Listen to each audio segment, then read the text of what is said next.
कल्पना करो, तुम्हारी सांस रुक चुकी है, दिल की धड़कन शांत हो चुकी है, शरीर ठंडा पड़ चुका है, लेकिन तुम अभी भी महसूस कर रहे हो। तुम सोच रहे हो, देख रहे हो, सुन रहे हो, और सबसे डरावनी बात, तुम समझ नहीं पा रहे कि तुम मर चुके हो। बौद्ध दृष्टिकोण कहता है, मौत अंत नहीं है, मौत एक दरवाजा है, लेकिन उस दरवाजे के पार रोशनी ही रोशनी नहीं होती। कभी कभी वहां होता है डर, भ्रम और भटकती हुई चेतना, जिसे लोग आत्मा, आत्मा, सोल कहते हैं। जब शरीर मरता है, चेतना तुरंत गायब नहीं होती। वह एक अजीब अवस्था में प्रवेश करती है, न पूरी तरह इस दुनिया में, न पूरी तरह दूसरी दुनिया में, बीच में एक भटकती हुई जगह, जहां सब कुछ धुंधला, अस्थिर और डरावना होता है। सोचो, तुम अपने ही शरीर के पास खड़े हो। लोग रो रहे हैं, चिल्ला रहे हैं, तुम्हारा नाम ले रहे हैं। तुम बोलना चाहते हो, मैं यहां हूं, लेकिन तुम्हारी आवाज किसी तक नहीं पहुंचती।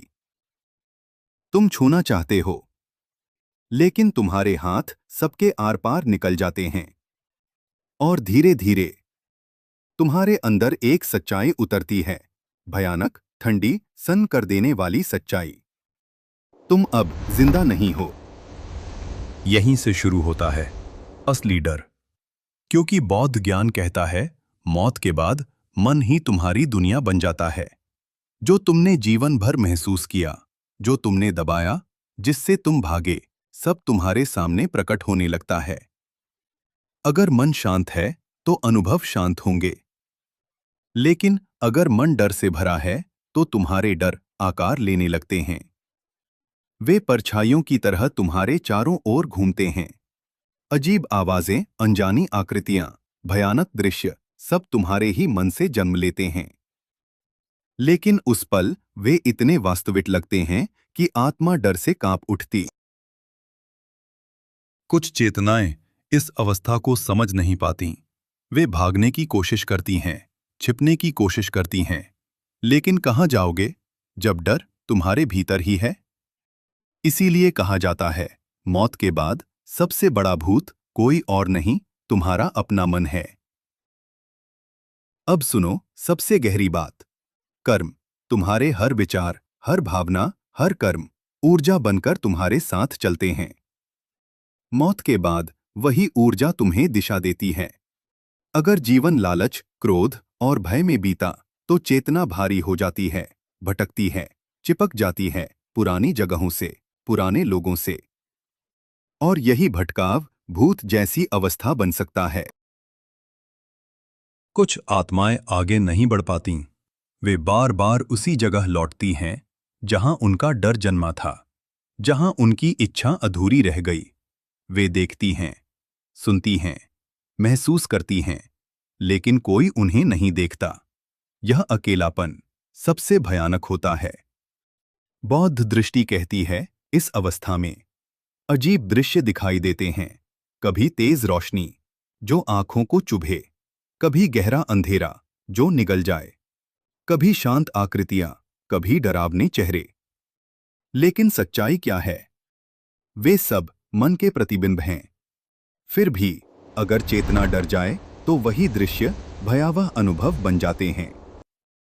कल्पना करो, तुम भाग रहे हो किसी अंधेरे से, किसी अनजानी शक्ति से। लेकिन अचानक तुम्हें एहसास होता है, वह अंधेरा तुम्हारा अपना डर है और तुम उससे भाग नहीं सकते।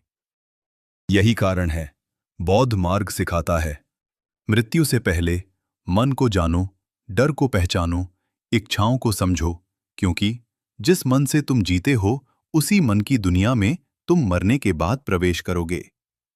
अब खुद से एक सवाल पूछो, अगर आज रात तुम्हारी आखिरी रात हो और तुम्हारी चेतना अकेली अंधेरे में जाग जाए, तो तुम्हारे सामने क्या आएगा? शांति या तुम्हारे अपने डर भूत बनकर? मौत से डरना जरूरी नहीं, लेकिन अपने मन से अनजान रहना सबसे बड़ा खतरा है। क्योंकि बौद्ध सत्य कहता है, मृत्यु के बाद कोई तुम्हें डराने नहीं आता। तुम खुद अपने डर के बीच जागते हो, अकेले भटकते हुए, जब तक तुम समझ न लो सब कुछ तुम्हारे ही भीतर से जन्मा था। मौत अंत नहीं, वह एक दर्पण है जिसमें आत्मा अपना असली चेहरा देखती है। अगर यह कहानी आपको डर और रहस्य की उस दुनिया में ले गई तो वीडियो को लाइक करना मत भूलिए। देखने के लिए धन्यवाद और ऐसी ही रहस्यमयी और डरावनी कहानियों के लिए अभी चैनल को सब्सक्राइब करें। फिर मिलेंगे अगली अनदेखी दुनिया की यात्रा में।